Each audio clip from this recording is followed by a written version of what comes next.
Hi, everybody. I am Kathy Heekin, and I am recovering one day at a time in the Worldwide Fellowship of the Al-Anon Family Groups. Hi, it's really nice to be here. I'd like to thank Joe for calling me and inviting me down. A lot of times I just can't speak in the summer for one reason or another, and I was getting ready to say, no, I don't think I can do it, but I don't know what he said, but whatever he said, I ended up saying, sure, I think I can do it. I don't know how that happened, but I'm so glad it did.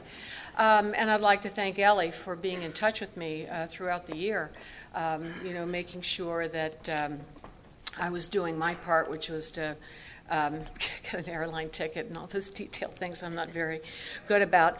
And a special thanks to Peggy, who picked me up at the airport and has really shown me an awful lot of Florida hospitality.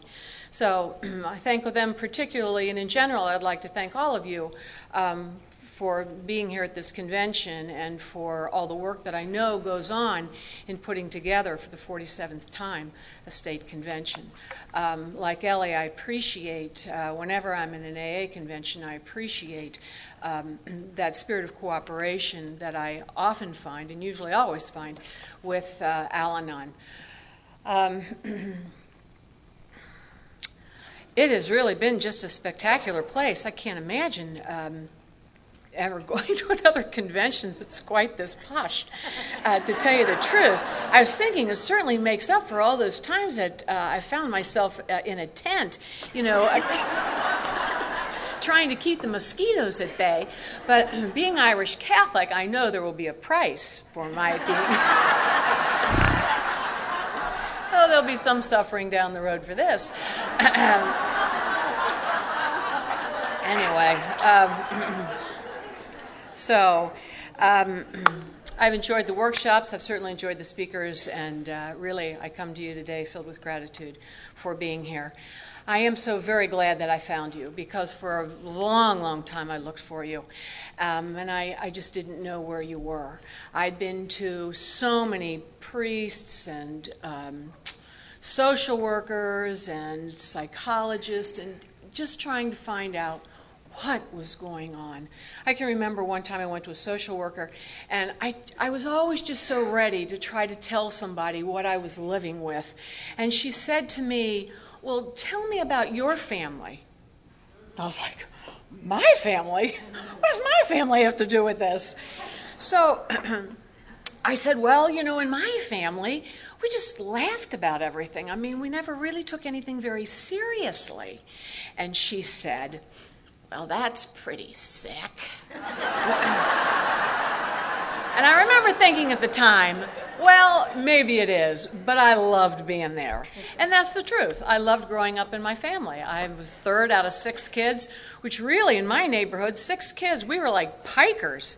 I mean, my friends were one of 8. My sponsor's the oldest of 11. I mean, I'm used to these really large families. But we had 6, and I was number 3, and loved it. I just couldn't have thought of a better home in which to live. Now, it is true, I think, that even though, my parents drank, but it was never really a problem. As a matter of fact, nobody in my family to this day really trusts people who don't drink.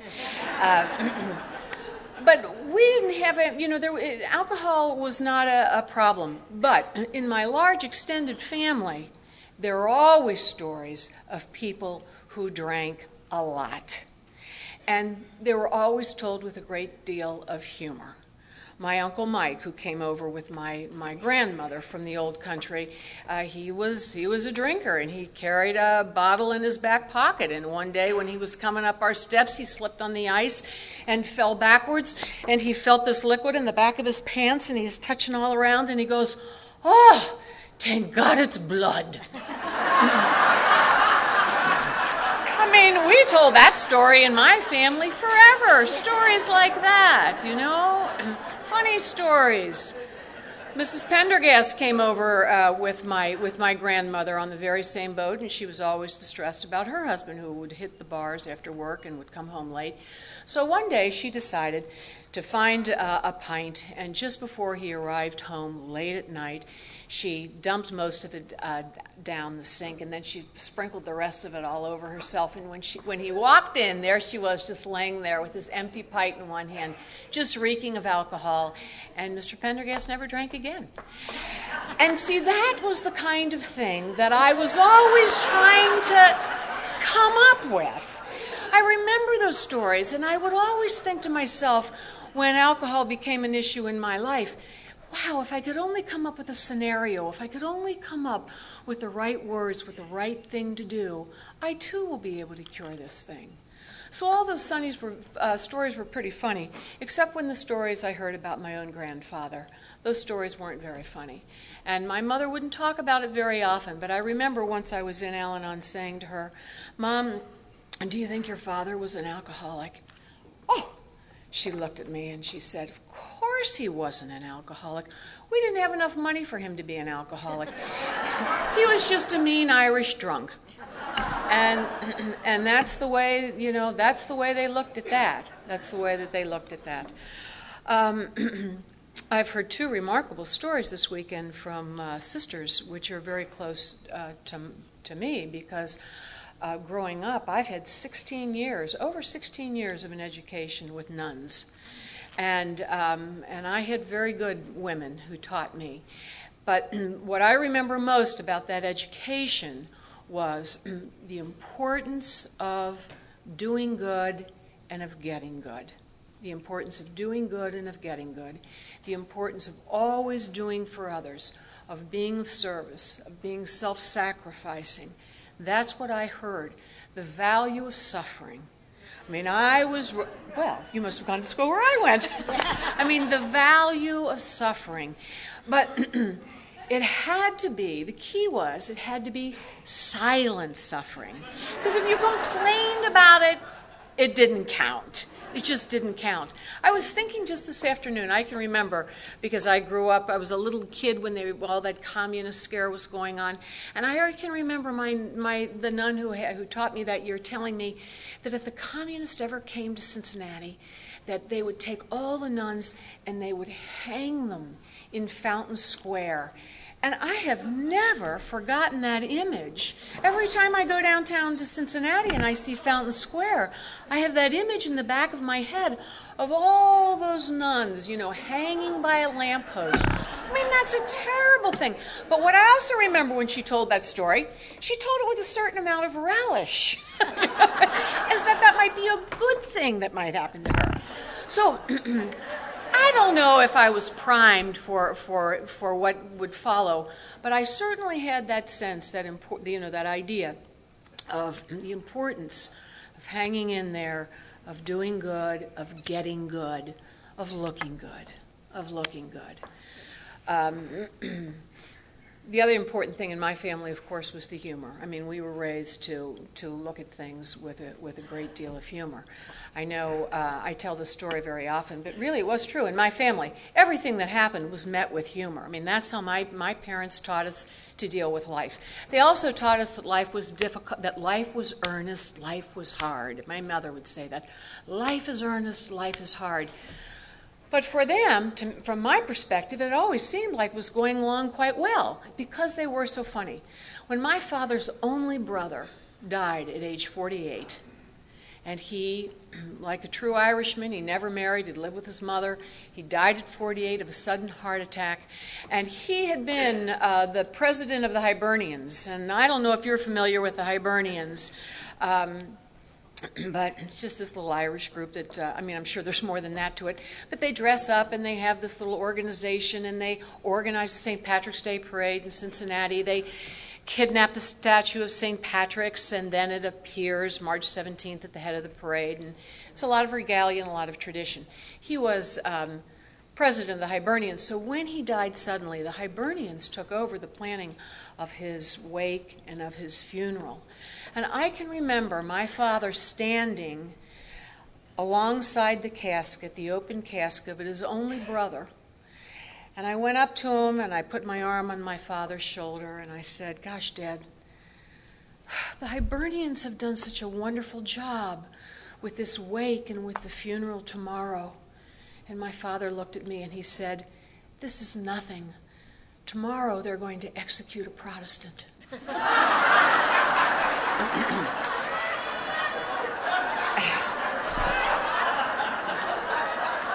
Yeah, see, that's the kind of smart aleck humor that was always going on in my family. Always going on in my family. And yet my family has really known. They've known a lot of tragedy. They truly have. But we just never, we don't. When I was growing up, quite frankly, I'm raised by parents who went through the Depression and World War II, and nobody paid a bit of attention to my inner child when I was growing up. Nobody asked me how I felt about things. Nobody asked me if my feelings had been heard. I mean, we just... Self-pity? I don't think so. Not where I lived. I mean, we just wasn't permitted. We just wasn't permitted. You weren't allowed to feel sorry for yourself. And if you did, my mother would just always respond, as she does to this day, "It'll be all right. It'll be all right. Oh, it'll work out. It'll work out." She always says that. There is a firm belief where I came from that no matter what it looks like today, things will work out. And if they don't, then pretend like they did. I have a brother, John, who in a horrible accident when he was 21 years old lost his entire arm and his entire leg. I mean, he is literally half gone. What a funny kid. What a funny kid he is. I mean, that accident happened in July. In October, I mean, he's at the Halloween party, and, he's, of course, Captain Hook. I mean, there's just no feeling, no wallowing in self-pity allowed. It's just not permitted. Not so long ago, I've told this story before, but not so long ago, he has a prosthetic leg, and he has to work on a treadmill to keep his weight constant so that leg and the arm, but particularly the leg, will continue to fit. So he was walking on this treadmill one Saturday morning and wasn't paying attention. He fell off the treadmill and it was just a mess. So he went upstairs and called his prosthetic guy and he said, "Bill, it's John. I've got to see you today." And Bill said, "Oh, sorry, John, I'm having a bad day. I don't think I can see you." John said, "Really? Well, I just duct taped my foot to my leg. What's going on with you?" So,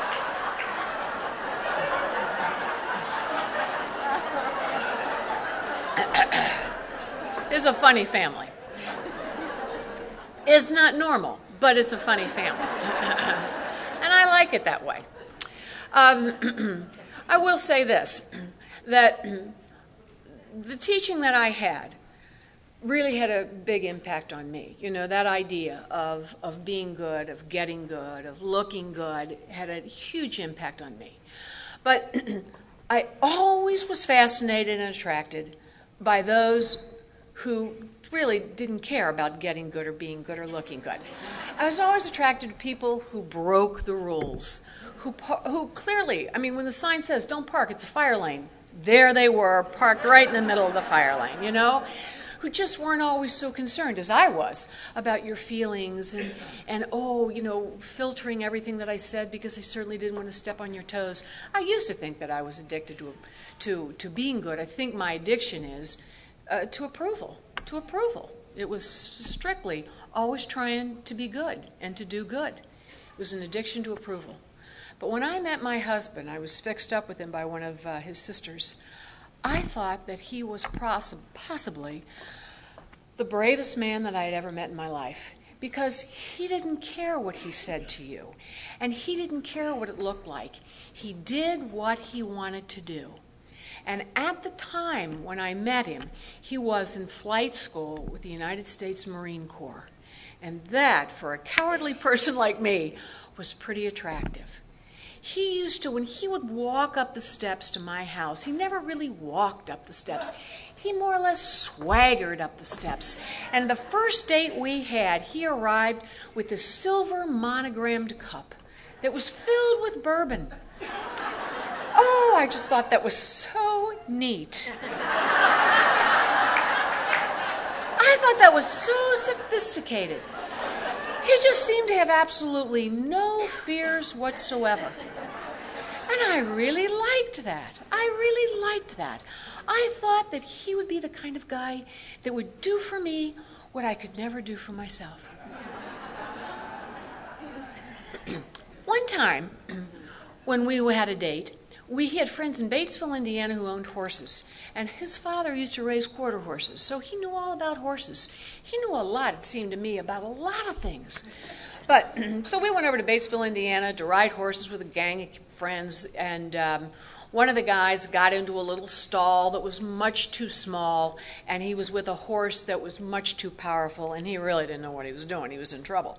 So there he was with this saddle, and this horse had him cornered, and the call went out, "Get Rick, get Rick, get Rick." Well, I'm with Rick. That makes me feel pretty good, because I know I'm with the guy that's going to be able to take care of this crisis. And sure enough, Rick bounds into that little small space, that small stall, with his powerful horse, and he reaches up around that horse's neck and grabs its ear and bites it as hard as he can, which will paralyze a horse, as it would paralyze me. And he then threw the saddle on that horse, and all was well. And I thought to myself, well, there's the guy I want to spend the rest of my life with. I mean, wow. What can't he do? What can't he do? And so we decided to get married, and that decision was made pretty quickly, actually. I didn't even know it had been made before he announced it. But I figured that we would. I just didn't know that we were going to get married that quickly, or that he was going to say something, because we hadn't really discussed it. But you see, that seems crazy to me today, but I was always the kind of person that was willing to let you make my decisions. Because, yeah, go ahead. Where do you want to go for dinner? I don't care. You pick. Because if you pick the lousiest restaurant, it's not my fault. You picked it. And I had a habit of doing that. It appeared on the outside as being, just laid back, hey, whatever you want. But in reality, what it was a reluctance to take responsibility for decisions that I made. And I have found, since I've been in this program, that has been a huge thing. That reluctance to make a decision. For no other reason than unwilling to live with the consequences. It's a cowardly way to operate. I didn't know that at the time. Seemed to me to be a very, very wise way to operate. But here we are. He makes this announcement, we're going to get married. He had orders to go to Vietnam. He just wasn't sure when that was going to happen. So we married very, very quickly. We married quickly, and he was sent to Cherry Point, North Carolina, Marine Corps Air Station. And we were not married more than 10 days when I knew that I was in over my head. 10 days, and I knew that I was in trouble. And I could not tell you what it was, because at that time the drinking was not really anything that I was paying close attention to, because he was a Marine. And we were always with Marine pilots, and a lot of them were drinking. And I thought it had to do with the fact that they were being sent to Vietnam. But one thing that I did notice was his drinking was always different. His drinking was frightening to me. And so what I did was I took all those fears and all that bewilderment, and I just pretended like everything was okay, because I didn't know what else to do. I just didn't know what else to do. I knew I couldn't go home 10 days after I was married. I knew that would not look good. And so I thought what I was doing was adjusting to marriage, but what I was really doing from the very beginning was I was trying to adjust to the disease of alcoholism. And there is no sane way to do it. There was no sane way for me to do it. My kids today like to say, and there she was, waiting for the clue bus without a ticket. Really, I didn't know what was going on. All I knew is that I was always afraid, I was always filled with anxiety, and I was always bewildered. I was always asking myself, what is he going to do next? What will he say next? What will he do what will he do if he finds this out? And so early on, I became very, very secretive. I was always trying to keep things from him because I was also always so fearful of his reaction. I mean, we would go to these squadron parties, and it became clear to me that I had to be attentive. I had to pay attention. I had to pay attention to how much he was drinking, not because I cared so much, but because it would determine how I could be. The more he drank, the quieter I became. I was smart. I learned to lay low, and I never nagged. I love when I go to meetings and I hear women saying, I nagged and nagged and nagged. Oh, I never would have nagged. It would have been dangerous. I just kept my mouth closed. But I learned to stay a little bit behind him so I could warn you. Because you were my responsibility, you see. So I would stay behind him, and if you would bring up a topic that I knew would be volatile, I would try to engage you with this eye contact. I would try to go,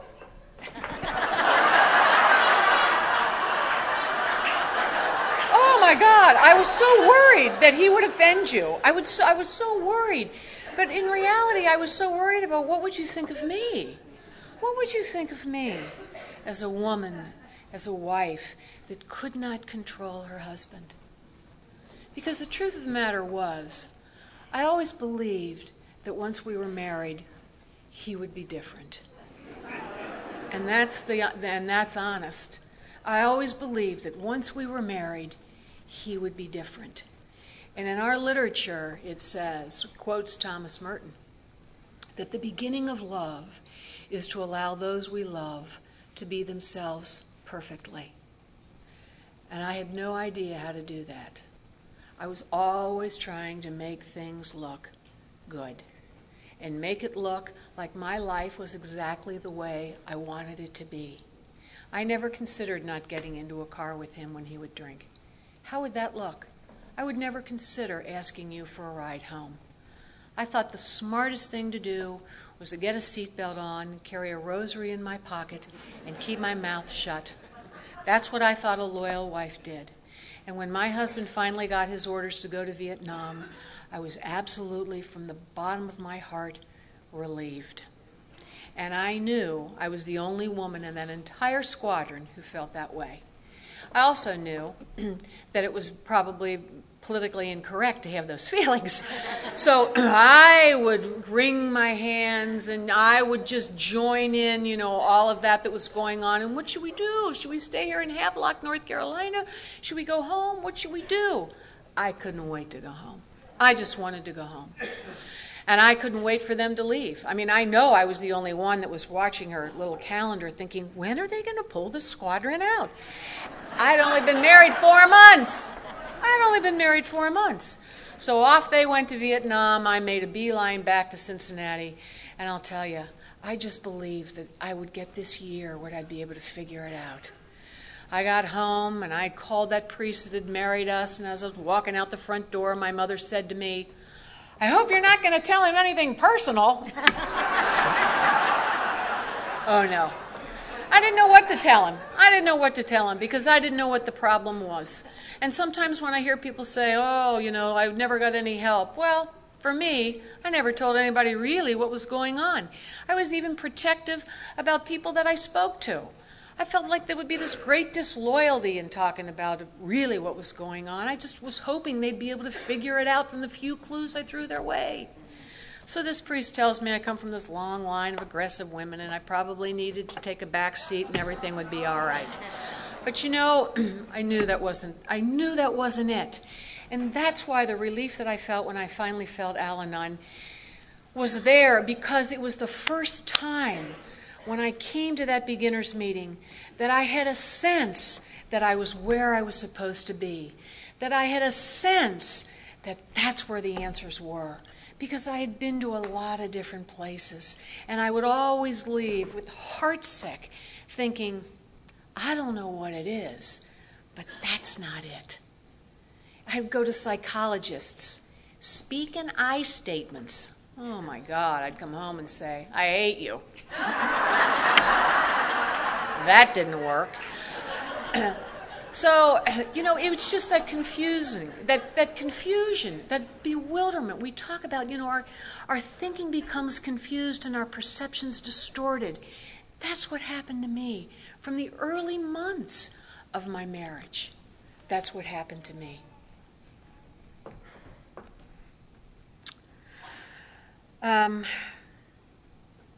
People would say to me, "Are you worried that your husband will be hurt while he's in Vietnam?"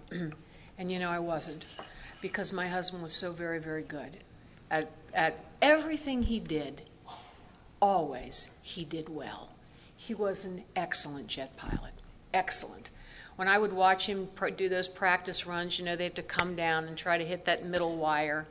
There's a middle line on the practice field, and they try to hit that middle line, which stands for the middle wire. He always hit that middle wire. Always hit that middle wire.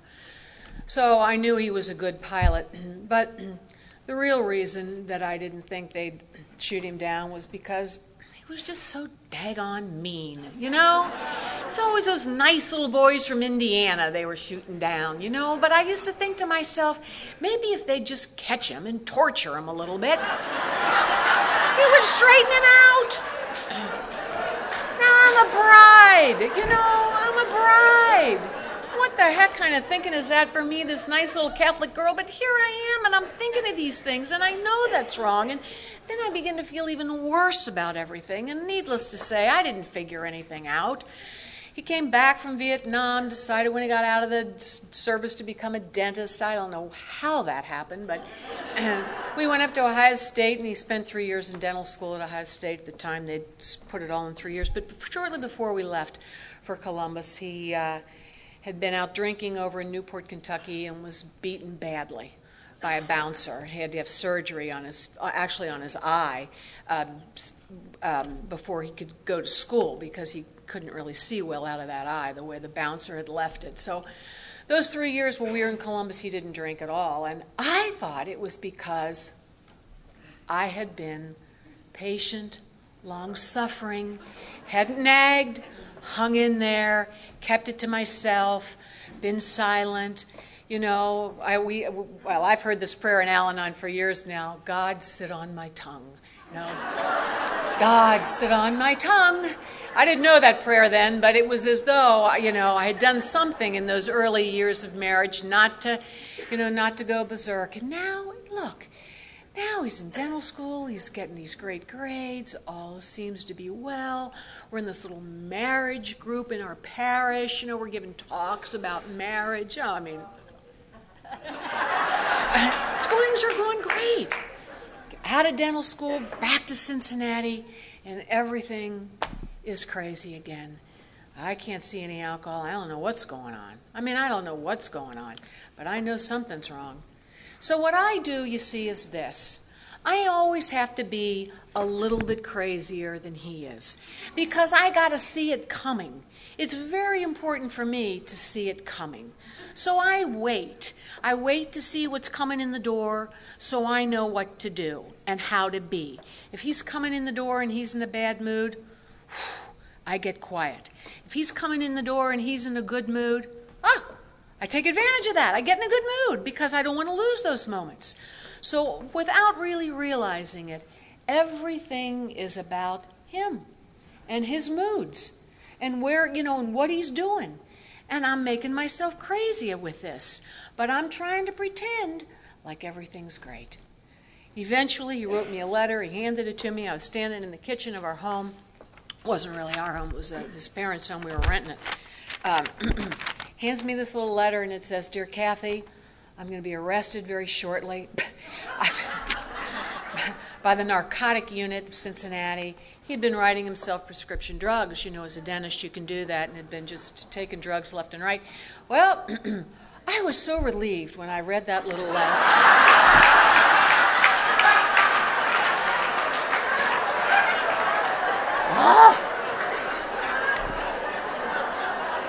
I think to myself, Holy Mother of God, thank you, he's only a drug addict. I thought he was crazy. This is such good news. Because, you see, I thought now that they would take his license away, which they did, what would happen then is that he could no longer get a hold of those narcotics, and we could just go back to those 3 little years that we had at Ohio State University, that it would just be okay. Because, you see, I didn't know. I didn't know the nature of the disease. I didn't know how it worked. I didn't know at that time that it was a family disease. I didn't know that when alcoholism came to our house, it came not only for my husband, it came for me and for all of us. It came for all of us. We were all profoundly affected and are profoundly affected by the disease of alcoholism. But I didn't know that until I found you. And so I did my best then to try to make things okay, constantly trying to make the rough road smooth. I knew that he was on edge, and so I tried to do everything that I could to control the circumstances. Tried to make sure kids didn't spill milk on the table. Tried to make sure that, my friends didn't call me too much, and when I was on the phone, I didn't laugh too loudly. Always trying to control the circumstances because I never knew when he was going to go off. I just never knew when he was going to go off. Because if you take the alcohol and you take the drugs away from my husband, it was really like living with a caged tiger. And it was dangerous. It was dangerous. And so the fear that I once felt had returned, and it had increased. It just simply had increased. Now, once they took my husband's license to practice dentistry, what happened then for me was this. See, I grew up in what I call the shadow of the potato famine. Everybody in my family is convinced that no matter how much money you have today, next week it can all be gone. And probably will be if you have too much. So now we're faced with, unemployment. I mean, there's no income coming in, and we're living in this house that's owned by his parents, and we live on this family compound. His parents lived in the main house. He had brothers and sisters that lived, in various houses, and he also came from a big family. And we're living in this little side house. It was the summer house, but it was this lovely house, really. Had a pool on the side. It overlooked the hills of Kentucky and the Ohio River. There was a tennis court and stables with these quarter horses and this long, winding driveway, split rail fences. I mean, if you had come to visit me, you would have thought, wow, she has everything. But the fact of the matter was, I had nothing. We had no income. We had all these kids. My husband had a friend that knew how to run the scam on the welfare office, and we were getting this, generic cheese, and we were drinking powdered milk, and I mean, it was insane. And the only income that was coming in was the fact that when my husband was thrown out of dentistry, he decided to become a fox hunter. Now,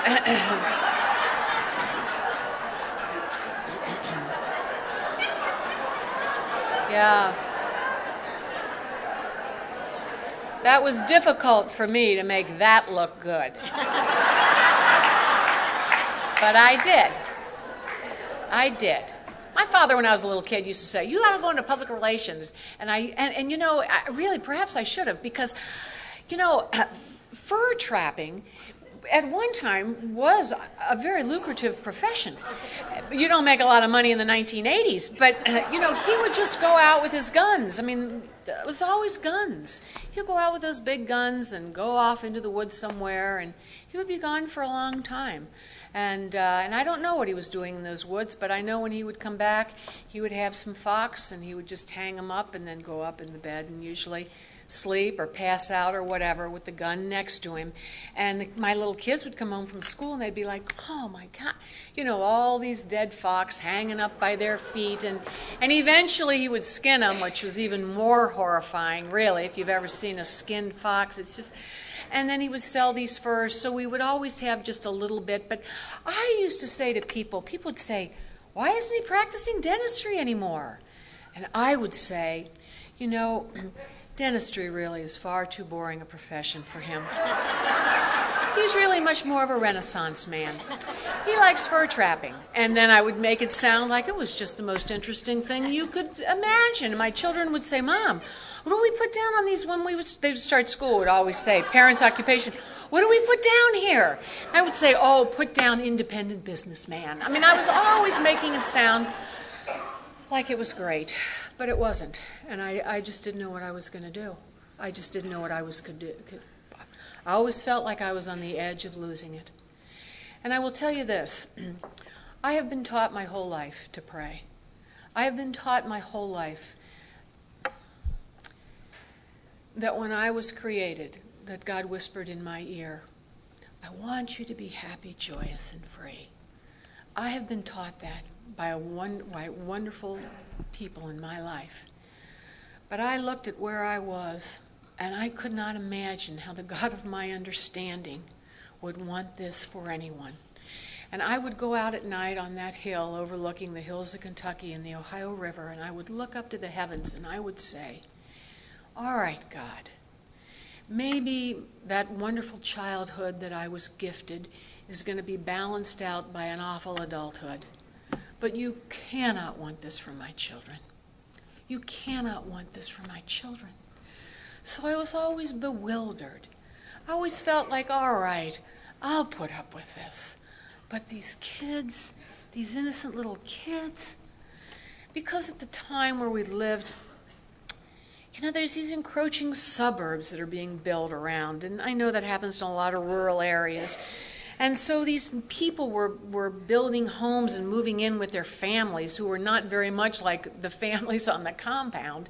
But they wouldn't let their kids come up to our house to play because of the steel leg hold traps that were around our house.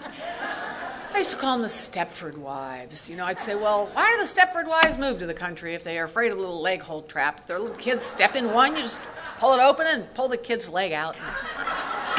And I'm always minimizing all these things, or they didn't, there's a lot of guns. My husband, I know from his years in the Marine, he was just so talented. Marksman that he would just lay in bed with that gun leaning up against the bed and sleep with the window open because there was a huge oak tree outside of our bedroom window, and God forbid if the bad birds landed in that tree, and he was awake, he'd reach back and get that gun, and I'd race out and say to the kids, don't play on this side of the house today with your friends, move to the other side of the house, Dad's hunting. And just like it was the most responsible thing I could do, just keep them out of the range of fire. And it's just insane. And what happens to me, you see, is that I have to begin to adopt almost this way of thinking, that there are these group of bad birds, that have to die. And there are the good birds. The goldfinches could live. The blue jays, I'm sorry. They're the criminal element of the bird world. And I'm thinking this way, but now I got the Stepford wives calling me because they don't know where their little house cats are. And in our world, you see, scrawny, skinny cats can live because they're out there hunting the quail and the pheasant to stay alive. But fat cats who are fed at home, they've got to go. So, I'm taking these phone calls. I'm like, well, I don't know where Boots is. I see her, I'll be sure and bring her back. And I just have a sick feeling that Boots isn't around anymore. So, especially when he got the infrared glasses that allowed him. So, I'm on the phone constantly with family, with friends, smoking 2 packs of cigarettes a day, trying to figure out what to do with Natty Bumpo. I'm like, what are we going to do here? What do I, constantly. And what I did is what I knew to do. I made fun of him. I just would tell all these outrageous stories. I'd go play cards with my friends, and, he would be my best material. And to tell you the truth, somewhere in my heart, I knew that was wrong, because I'd never been taught to make fun of somebody that was sick. I'd never been taught that. And what happened on that family compound was this, that one of his sisters went to Al-Anon, and she went to a couple of meetings, and the kind people there suggested that she go to the meeting that was being held across the hall. And my one sister became a member of Alcoholics Anonymous, and then my one sister-in-law became a member of Alcoholics Anonymous. A second sister joined. Third, these are all 4 sister-in-laws eventually, in a very short period of time, joined Alcoholics Anonymous, and very quickly their spouses became members of Al-Anon. And so, because we all lived together in a manner of speaking, and because I had the house that was closest to the pool, as they began to recover, they would come around a lot, and that's all they would talk about, really. I mean, they were so thrilled to have found the sobriety. That's all they talked about. They talked about alcoholism. They talked about it being in their family. They talked about alcoholism being a family disease and had been for generations. They talked about the big book of Alcoholics Anonymous. They talked about the steps and the slogans. And they suggested to me that it might be something that I might want to look into, this fellowship called Al-Anon. Now, I'll tell you where I was at that point. I was done. I was done. I felt like I had, from the first 6 months of my marriage, I had been seeking help, and I was just tired of it. It was not about me, is what I thought. I was thrilled for them, but I wasn't going one more place for a solution for him. But I'll tell you what scared me. When they all got into this program of Alcoholics Anonymous, I was pregnant with my 7th child. Oh, please. Didn't you ever go overboard in anything that you ever did?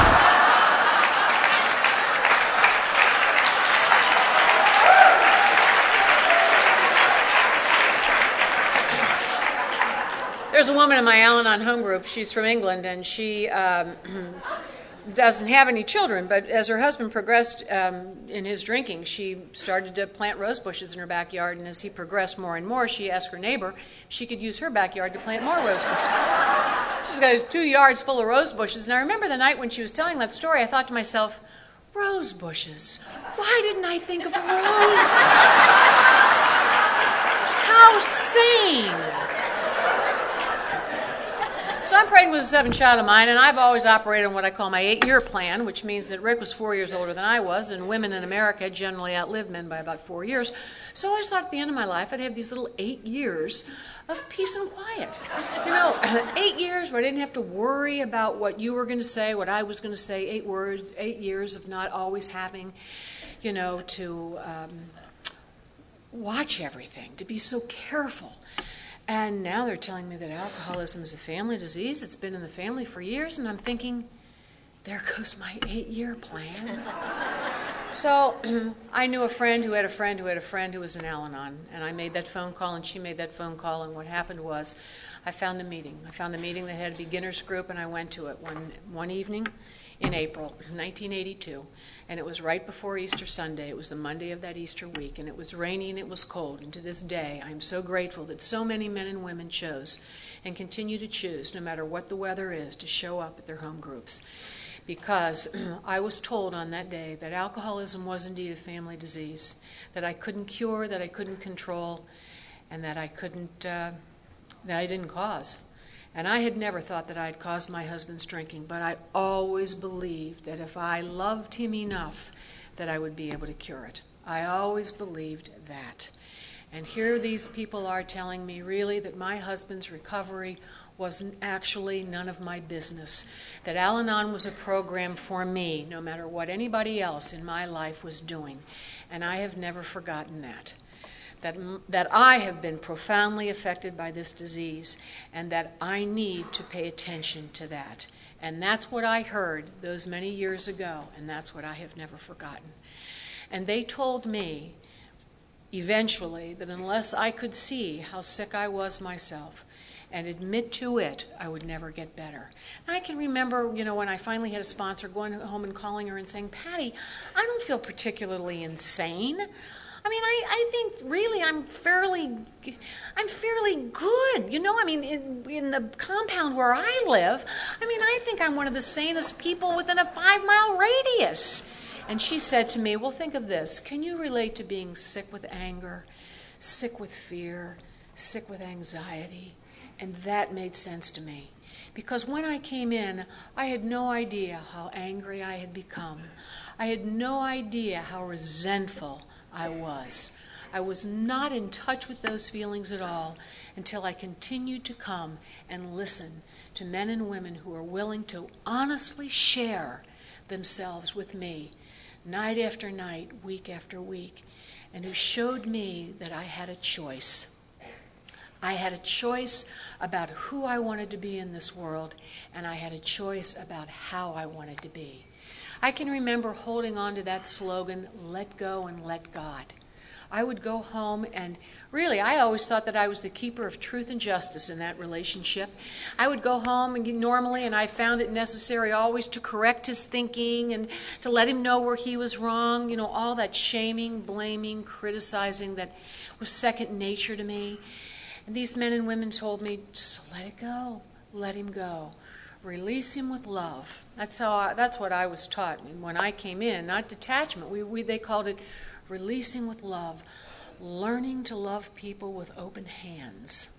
That's what these men and women told me.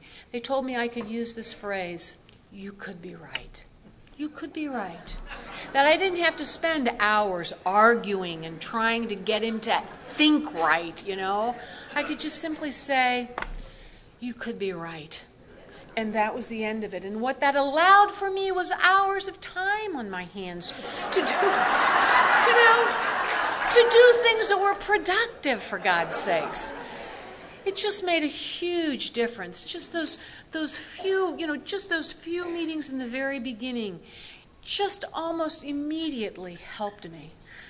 I teach high school, and I only mention this because there is a little nun that used to teach next door to me, and she, in very little letters across her classroom, I teach high school, but in these little letters across the classroom, she has this quote, and I have no idea where this quote is from, but it says, our true work is to complete our birth, to fulfill our destiny, to live out our dreams that free our enormous souls from living a life too small.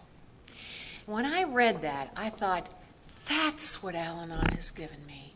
It has given me that freedom to free my enormous soul, because I had spent years not thinking about what my relationship with God was, not wondering if I was responding to the grace of God in my life and my relationship with other people.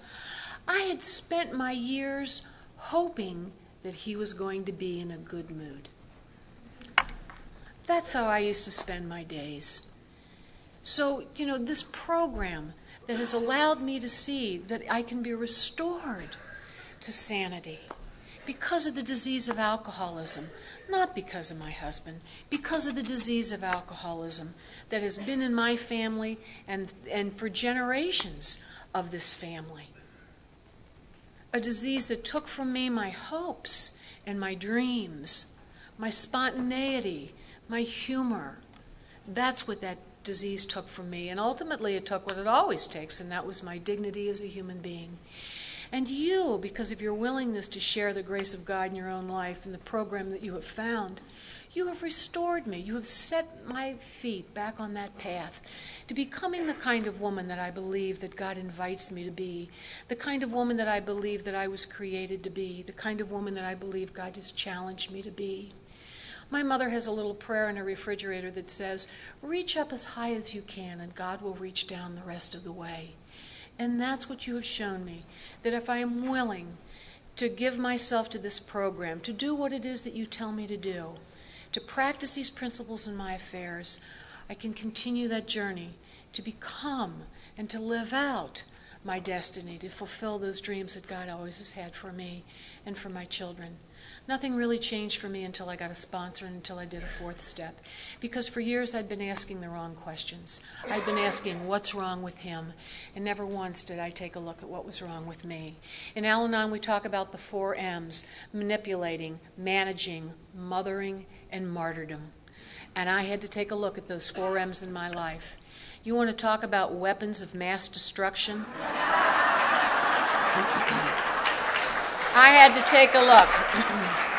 I had to take a look and be responsible for my arsenal of weapons of mass destruction, those weapons that destroy love and respect in a marriage. And I had to be willing to change. I had to see them and I had to be willing to change. My sponsor was so helpful because it was in the 5th step that I learned to forgive myself. It was where I learned to forgive myself. It was where I began to love myself.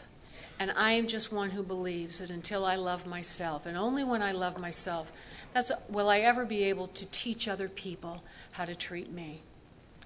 You know, there is no X-ray for my disease. I mean, we get missed.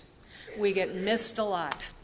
And I know one of the reasons I got missed so much is because I was so good at looking good. I was so good at making it seem like everything was just okay.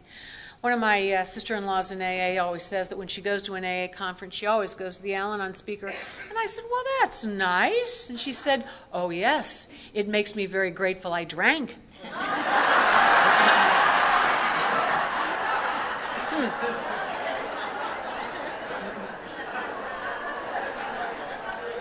But I know how I know what happens to us. Without recovery, I know what would happen to me.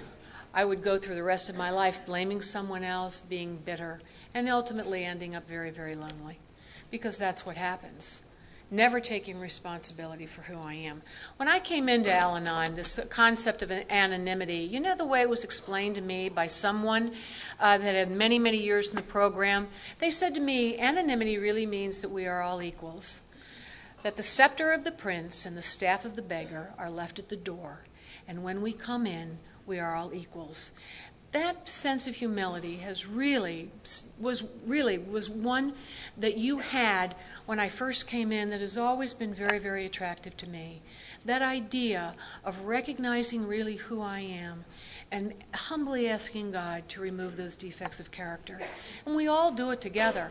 I go to meetings with men and women of great courage and great faith and tremendous grace in their lives. And some of them have lived with heart-rending situations. When I was told to make a list of people that I'd harmed, I knew that my children had to be on that list in addition to others.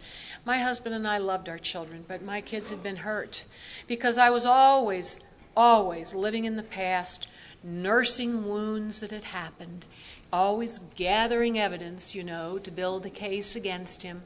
Or I was way in the future, terrified of what was going to happen next.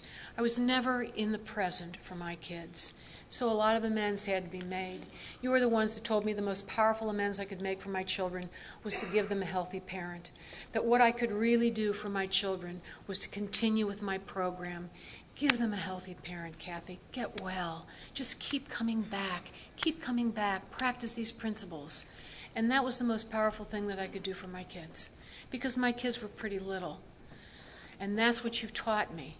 And I knew one day I would have to make amends to my husband for all those things that I had done. Really, for all the ways that I had treated him. My way is not, as I said, to nag or to scream. My way is to ignore. Our reading today talks about the difference between building walls and building boundaries. I didn't know anything about boundaries, but walls, I knew about walls. I just ignored him pretty much. I erased him as a human being. What an awful thing to do to a human being. I erased him as a human being. I had to make amends for that. I had to change my ways. I had to change my way of being his wife. And I tried as best I could. I went to him and I made my amends. But then I had to continue with this program. I wasn't in Al-Anon very long at all. My husband had this hobby in addition to hunting fox and raising bees. He also had this hobby of building, it's called a gyrocopter. And it's really just like a lawn chair with blades and a little engine in the back. It's very dangerous, which of course he and all my children, if it can't kill you or maim you, they're not interested in it. But he used to go off and fly in this gyrocopter all the time, and how I used to resent it. I used to resent it. But you are the ones who used to say, Kathy, if it brings him any peace, why would you want to take it away from him? He's not a bad man. He's a sick man. If he likes it, let him do it. And it changed my whole attitude about it and about him. So this one Memorial Day weekend, as he was going off to fly, it's a gorgeous day, I said to him, Rick, you have a beautiful day. Have a ball. And those are the last words I ever spoke to my husband. 2 hours later, I was coming up that driveway with a station wagon full of kids, and I noticed in my rearview mirror the police. And when I pulled over to the house and the kids started piling out of the car, one of the policemen said, why don't you send them into the house? And it was almost as though I knew, and I could have said the words with him, "Mrs. Heekin, your husband has crashed and died." And moments after they had said this, and I looked in that little dining room window and I could see those little kids, with their big eyes. His mother, who was the only one of his parents still living, just happened up the driveway. She parked her car in front of her house, and as she walked over, one of them ran over to give her the news that her son, her oldest boy, and I do believe her most beloved child, had died. And when she made her way to me with her arms open, as she held me in her arms, she said to me, "Thank God he's out of his pain." And I have never forgotten those words, because I don't know why my husband's 4 sisters and now 1 brother have all found Alcoholics Anonymous. My husband tried it. It scared him to death. It scared him to death. He said, I just can't believe we're supposed to be that happy. I've had too much of a Jesuit education to believe that we're supposed to be that happy. But I know this. I know today the peace and the serenity that eluded him in his life, he has now. Because I believe that a compassionate and a merciful God holds him in his arms. And that's enough for me. I don't understand why some people make it and some people don't, but I've been told by my sponsor that that's just the mystery of the way God works. And I know a priest that says the opposite of faith is not disbelief. The opposite of faith is anxiety. And so I choose to live today with a belief that my husband is exactly where he's supposed to be today. I'm going to try to be quick, although I've never really known how to be quick in my whole life, but I know this, that those 7 children, when Rick died, our oldest was only 14 years old. So I had 7 kids under the age of 14. I was at a meeting not so long ago with parents, just parents. It was an Al-Anon group for parents. One of the mothers said, my husband and I have made a decision not to name any of our children by name. And I thought, well, I like that. I like that idea of not, getting up here and naming my kids. But in a general way, I will just say this. My kids are really intense. They're just intense. And when Rick died, I'm watching this thing in Iraq right now. I've got a son over in Egypt who's with a peacekeeping force. I do have a nephew in Baghdad, but watching this thing over in Iraq and Afghanistan before that, and it just seems to me that when there's a power vacuum, everything just kind of breaks loose. So when Rick was gone, these 7 kids, all of a sudden, it was like I was living with the Taliban. All of a sudden, they were just like, things happened. And I don't know, some of them drink, and some of them don't, but most of them do. Most of them do, and I have a sponsor that says some very good things to me. She says, if you are your children's higher power, they'll never find their higher power on their own.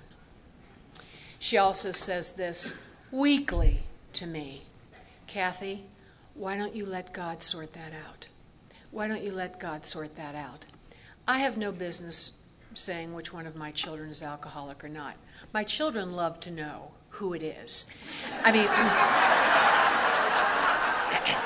When one of them gets me alone, they'll say, so, Mom, who do you think's the alcoholic of all of us kids? And whoever the kid is who asks me, I always say, I think it's you. Anyway, so I got these kids, and, they're kind of wild, and, being a single parent it's not easy. One time I took him to a counselor for grief, and I said to him, I'm having a hard time trying to keep track of all these kids, much less trying to mother them. And he said, oh, you can't possibly parent them adequately. I said, I can't? He said, oh, no, you're understaffed. And, it was the greatest thing anybody said to me, because it was almost like, oh, yeah, well, all I can do is the best I can do. And that's what I believe. All I can do is the best I can do. There's a woman that I know in AA who runs a rehab for teenagers. And if you have teenagers, as I have had, teenage behavior looks an awful lot to me like alcoholic behavior. She used to say to me, Really, if you're trying to get them sober for the rest of their lives, you're fighting a losing cause. Just take small actions. Just take small actions. Interrupt their drinking. Hope they stay alive long enough to get into AA, and that's probably the best that you can do. Such a good thing for me, because all these kids of mine, those that had run into trouble with drinking with the law, I just always looked at it as taking those small actions, and letting go of the results. And it has brought me, as a single parent, it has brought me a tremendous amount of peace in my life. Because one day at a time, all I can do is what I can do. But I know that I'm not doing it alone, because I believe in a God who would never have taken their father from me without giving me a tremendous amount of people in this program and out of this program that have helped me raise these children to the best of my ability. I know that. My brothers love, of course, telling stories about my crazy kids. My one brother has a friend who coached one of my boys basketball, and this particular son of mine, whenever they were losing a basketball game, he was also a big football player, but when he was playing basketball, whenever they were losing a basketball game and they would all huddle up as a team, my one son would always get in the huddle and say to this coach, "You want me to go in there and hurt somebody?" They love that story. When I was a kid, I didn't get in trouble if what my kids did was funny. When I was a kid, when I did stuff to get in trouble, if it was funny, my parents loved it. They just would say, "That teacher has no sense of humor. That's a funny thing you did. That's a funny thing you did." I feel the same way about my kids. It's a terrible way to parent, but really I can't help it.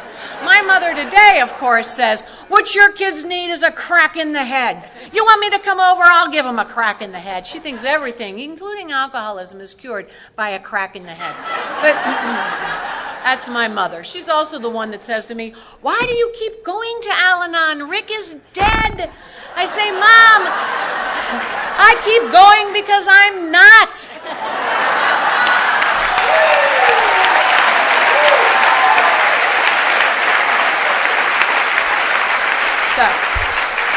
So I do the best I can. That's all I know. My kids get in trouble, and some of it's minor stuff, some of it's been a little larger stuff.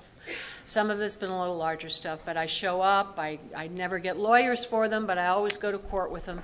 And, always say, "How can I be of service? What can I do here? How can I help you?" I always cooperate a lot. As a matter of fact, interestingly, one of the referees for juvenile court adopted a baby. She sent me an invitation to the shower. And everybody, all their women friends were like, "Well, I work with her. How do you know her? How do you know her?" And then they'd say to me, "How do you know her?" And I'd say, professional basis. One time, the principal of this grade school where some of the kids went called me because one of the boys was getting in a lot of trouble at school. And so all the teachers wanted to meet with me and with him. So, I went down early because I have to teach myself at a high school down the street, but I went down there, and here's this poor little kid of mine. He was like at the time in the 3rd grade, and he's just sitting around this table with all these teachers and the principal. And one by one, the teachers are, listing their complaints. And the one teacher says, "When anyone in the classroom sneezes, he falls out of his desk." Yeah, well, I think that's pretty funny. But I don't say that. I'm like, "Oh." This other teacher says, "When I'm lecturing, he taps on his desk with a pencil just to annoy me." And I want to say, "Lady, get a life. Come on." But I don't say that. So they're all going around the room. And the more they talk, it's like he's shrinking in his chair. And I'm getting mad, to tell you the truth. Because as a teacher, I'll tell you this. Sometimes it isn't your kids. Sometimes it's the teacher. Really. Sometimes it's the teacher. And so the principal, even at this point, is like, "Well, maybe this has gone on long enough. I know you got to get over to where you teach, so, we'll call it a day. And I'm sure your son will shape up." So I said, "Okay." So I took this kid of mine, and I said, "You come out to the car with me." So I took him out to the car in front of this little grade school, and I said to him, "Listen to me, Nick. You are a great kid. I know you can be a pain in the neck, but your fabric, there isn't a thing wrong with the fabric of who you are. You are a great kid. Now you go back in there, Nick, and you do the best you can today, but you believe me when I say this. I am proud of you, and your father is proud of you too. And don't you just keep your chin up, Nick. You just keep your chin up. The poor kid, he's got these tears running down his face, and he looks up at me and he goes, "I'm Daniel."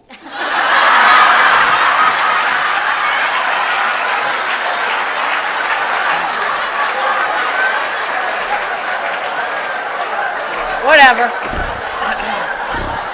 Anyway.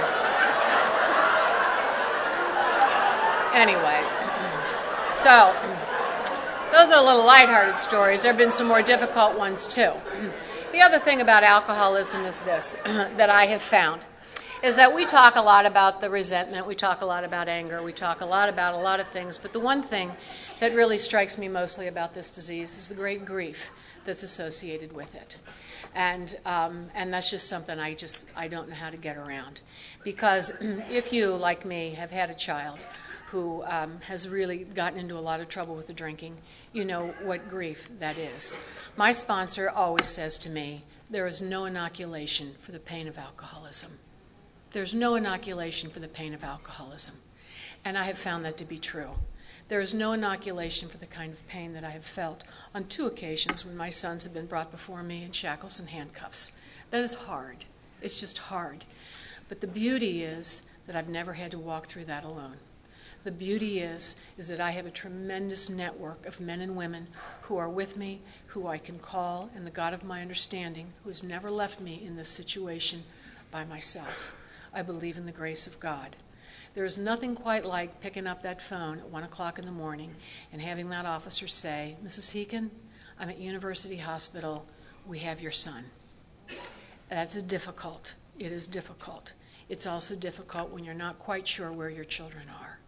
But I go to meetings and sponsor women who have lost children to suicide as a result of this disease, who have lost children to automobile accidents, and this darling woman friend of mine who I sponsor, who 2 years ago, her son was murdered. And they show up. They show up at meetings. Shoulder to shoulder we sit, and they come and they share their experience and their strength and their hope, nightly and weekly.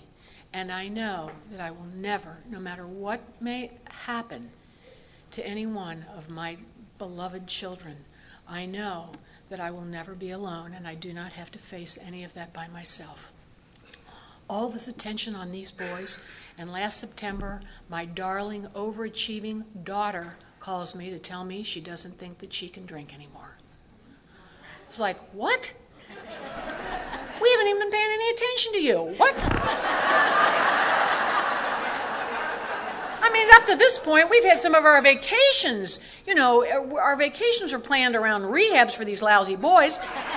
This kid's my right-hand man. I mean, she helped me raise these kids. I was stunned. But I'll tell you what, if you're like me and you go to enough conventions and you hear enough speakers, and it's like, I'm in, my husband's in, all my children are in, we spend our vacations at Recovery World. I mean, what? So now, I got years in, and just now, I have 2 boys who've been in AA. They're not in anymore. They think that they were brainwashed. I just say to them, you could be right. But I got this daughter in Chicago, gives me a call, says, what do I do? I said, well, I bet there's AA in Chicago. You can call them, or I can call somebody who's, knows somebody who knows somebody. That's what I did. I called this friend of mine. He got a name of a man in Chicago. The man called, called me, get phone number, work number, fax number, cell phone number. I called, gave her the information, which is what you taught me to do. I gave her that information, let it go. Have nothing to do with it whatsoever, and that little dear has been sober since September. How does that work? So, just trying to wind this up quickly, I will say this. My children, the gift of my children has been this. They have kept me on my knees. They have kept me on my knees, and they've kept me extremely humble. I have a son right now who is struggling terribly. And on Tuesday, when I was driving to my home group, I said to this woman that I'm driving with, if I could open my chest and pull out my heart, I'd want to cover it with salve, because my heart is breaking for this kid. My heart is breaking for this kid. But he has been around, and he knows the solution. And my job is to practice the principles in my life as best as I can. I know that. I will not get that child sober. But somebody in this room might. Somebody in this room might. My message is to live a life that I see fit and to practice the principles in my affairs. But the grief, I think, needs to be addressed. You don't have to do it alone. You don't have to do it alone. I need to practice that 10th step. I need to, on a daily basis, pay close attention to the kind of woman that I am each day. Am I that woman that I believe God wants me to be, or am I not? I have got to carve out of my day time for prayer and meditation. When those kids were little, I joined a Y, and I would swim at 5:15 every morning, and that's the best that I could do because it was quiet. I still do that today, but in addition to that, I have the opportunity, because most of those kids are gone, to really find some quality time for prayer and meditation. For me, it is essential. In Celtic spirituality, they talk about thin moments. And thin moments are those moments where that line between the divine and the real, very, very thin. I find my thin moments in meetings where men and women share their faith with me, their faith in a program, their faith in the God of their understanding. Those are my thin moments. When one of my kids graduated from St. Louis University, the woman that gave the commencement address was talking about her 6-year-old child who had just learned the Lord's Prayer. And he was so excited to give it to her. And finally she said, okay, recite it. And her little 6-year-old son stood in front of her and said, "Our Father who art in heaven, how'd you know my name?" That's what I have found in Al-Anon. That is the gift that you have given me. You have given me a God who knows my name. You have given me a God who has issued to me an invitation into an intimate relationship. And the way that I got that invitation was through the disease of alcoholism. And I have no trouble with that, because I believe that we all get that invitation. I know how I got mine, and the invitation and finding it has been enough for me. So I don't spend much time looking back and saying, why this, why that, what if, what if. I know where I am today. I'm surrounded by men and women that I love and who love me. I'm in an intimate relationship with the God of my understanding, who never, ever leaves me alone, who never will either shield me from suffering, or will give me the courage to meet it one day at a time. A God who will be able to bring peace out of chaos, who will bring hope out of despair. I believe in that God, and I found that God through the program of Al-Anon and through the disease, actually, of alcoholism. And for that, I'm very, very grateful. I go on a silent retreat once a year. And not so long ago, I took my sponsor with me. And to tell you the truth, I've never talked more in my whole life as when she accompanied me. But while we were there was this little old priest who told a story about Buddhist monks in a monastery somewhere deep in Nepal. And they had this one beautiful cup that they used in all their ceremonies, and it was very precious to them. And one of them, as he was getting it down off the shelf, dropped it, and it broke into pieces. And they were distraught, these Buddhist monks, as distraught as you can be if you're a Buddhist monk. And they picked up the pieces, they gathered up the pieces, and they took them to the artisan of the village, because they didn't know what else to do. They couldn't on their own get them to fit back together and stay. So the artisan of the village, who was a very wise man, took gold and melted it, and he welded all those pieces back together until that cup was more precious than it had ever been. And when I heard that story, I thought to myself, that's what Al-Anon has done for me.